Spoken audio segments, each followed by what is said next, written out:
में भाई बहन का रिश्ता सबसे प्यारा होता है क्योंकि ये रिश्ता निस्वार्थ होता है। एक बहन जब अपने भाई की कलाई पर राखी बांधती है तो वो ये उम्मीद लगाती है कि ये भाई उसका उम्र भर साथ देगा, उसके हर दुख सुख संकट तकलीफ में उसके साथ खड़ा रहेगा। लेकिन जरा सोचिए, एक गलतफहमी की वजह से एक भाई के हाथों 11-12 साल की बहन की ही हत्या हो जाए तो क्या हो। तो नमस्कार साथियों, मैं हूं आर्ची और आज की कहानी सत्य घटना पर आधारित है। कहानी शुरू होती है महाराष्ट्र के डिस्ट्रिक्ट ठाणे से। महाराष्ट्र के डिस्ट्रिक्ट ठाणे से एक ऐसी घटना निकलकर सामने आई है जो आपके मन में एक नहीं बल्कि कई सवाल खड़े कर देगी। ये कहानी शुरू होती है उल्लासनगर से। उल्लासनगर के एक मोहल्ले में एक टैक्सी आती है और उस टैक्सी पर पति पत्नी एक बच्ची को बैठाते हैं, जो बच्ची की उम्र है लगभग 11-12 साल। वो टैक्सी वहां से चल पड़ती है और सीधा जाकर के सेंट्रल हॉस्पिटल के सामने रुक जाती है। वो पति पत्नी उस टैक्सी से उस 11-12 साल की बच्ची को निकालते हैं और हॉस्पिटल के अंदर लेकर जाते हैं। डॉक्टर पुनीत से कहते हैं कि इस बच्ची का इलाज कर दीजिए, ये मेरी बहन है। डॉक्टर पुनीत जब उस बच्ची को देखते हैं तो बड़े ही हैरान रह जाते हैं। वो कहते हैं, क्या हुआ है इस बच्ची के साथ? तो भाई कहता है, थोड़ा सा जल गई है। डॉक्टर पुनीत बच्ची को देखते हुए फिर से कहते हैं, इसके तो सर से लेकर के एड़ी तक जख्म है, मारपीट के निशान हैं। ऐसा क्या हुआ है इसके साथ, मैं ये जानना चाहता हूँ। डॉक्टर की बात सुनकर भाई कोई जवाब नहीं देता है, बस चुपचाप खड़ा रहता है। डॉक्टर इलाज शुरू करने वाले ही थे कि तब तक वो बच्ची अपना दम तोड़ देती है। इस पर डॉक्टर पुनीत नजदीकी थाना उल्लासनगर में फोन करते हैं और मौजूदा पुलिस को बताते हैं, एक केस आया है, 11-12 साल की बच्ची का है, उसकी मौत हो गई है, उसके शरीर पर गंभीर चोटों के निशान हैं, मामला गंभीर है। कुछ देर में पुलिस भी हॉस्पिटल पहुंच जाती है और उन पति पत्नी दोनों से पूछताछ करना शुरू कर देती है। इस पर भाई पुलिस को बताता है कि थोड़ा सा जल गई थी, ये जो जख्म है उसी जलने के जख्म है, ये जो निशान दिखाई दे रहे हैं जलने के कारण ये निशान हुए। लेकिन बच्ची का शव तो चीख चीख कर कह रहा था, सिर से लेकर के चोटी तक उसे बहुत ही ज्यादा प्रताड़ित किया गया है।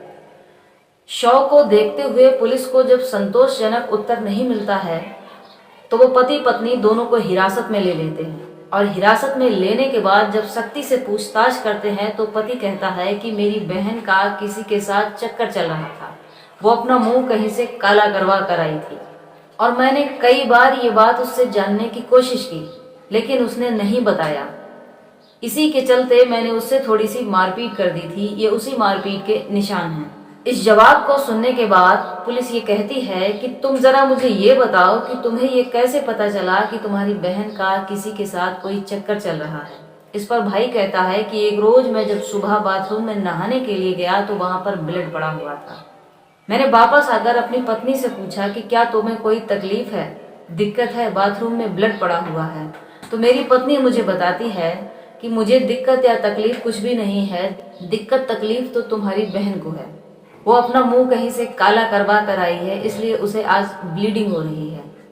इस बात को सुनकर के भाई अपनी बहन से जाकर के मारपीट करना शुरू कर देता है और मारते मारते हुए ही अपनी बहन से पूछता है कि तू अपना मुंह कहाँ पर काला करवा कर आई है, कौन है वो जिसके साथ तेरा चक्कर चल रहा है। बहन को शायद भाई की बातें समझ नहीं आ रही होंगी, इसलिए वो अपने भाई को कोई भी जवाब नहीं देती है और भाई की प्रताड़ना को झेलती रहती है। जब पोस्टमार्टम की रिपोर्ट सामने आती है तो पढ़ने वाले डॉक्टर और सुनने वाले मौजूदा सभी लोगों की आंखों में आंसू बह आते हैं। लोग हैरान थे, ऐसा भी केस कभी उनके सामने आ सकता है।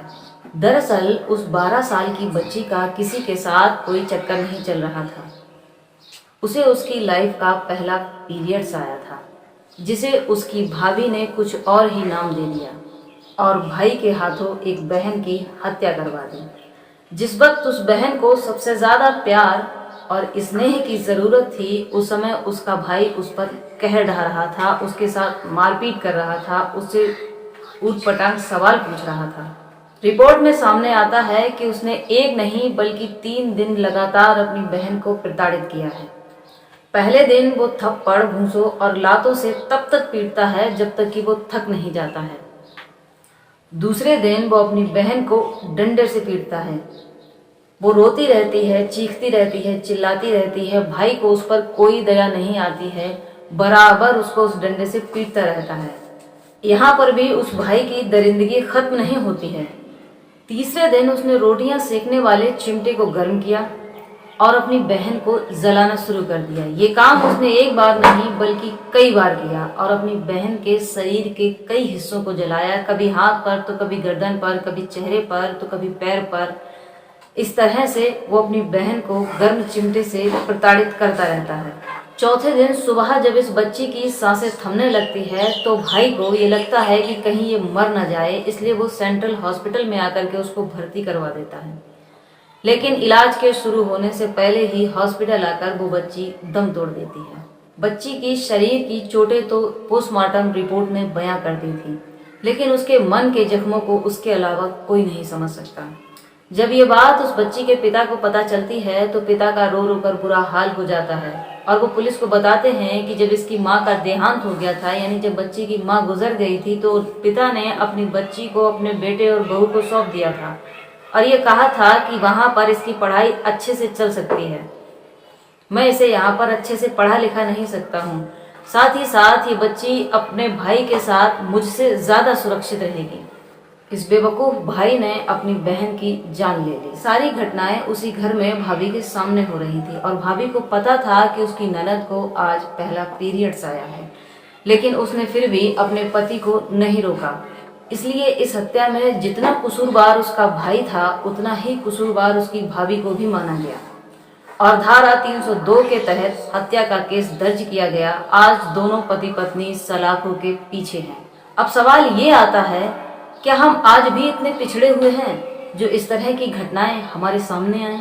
सवाल ये है कि क्या जिस तरीके से वो भाई अपनी बहन से पूछ रहा था, क्या वो तरीका सही था? सवाल ये है कि 30 साल का भाई जो खुद शादीशुदा है, क्या उसे पीरियड्स के विषय में कोई जानकारी नहीं थी? सवाल ये है कि क्या गलती थी उस 12 साल की मासूम सी बच्ची की जो उसके भाई ने उसकी जान ले ली?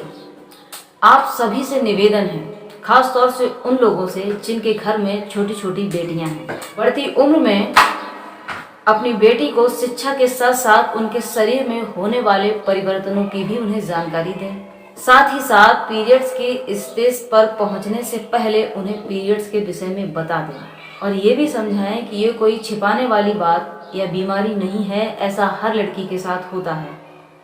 यदि कभी भी उनके साथ ऐसा हो तो वो सबसे पहले घर की किसी बड़ी महिला को, बहन को, माता को, या अगर ऐसा घर में कोई ना हो तो किसी भी बड़े व्यक्ति से वो इस विषय में बात कर सकते हैं, अपनी समस्या बता सकते हैं। इस पूरे घटनाक्रम को आपको सुनाने का उद्देश्य आपको परेशान करना या आपको दुख पहुंचाना नहीं है, बल्कि आपको जागरूक करना है। तो खुश रहिए, खुशियां बांटिए और अपना ध्यान रखिए। Thanks for watching this video.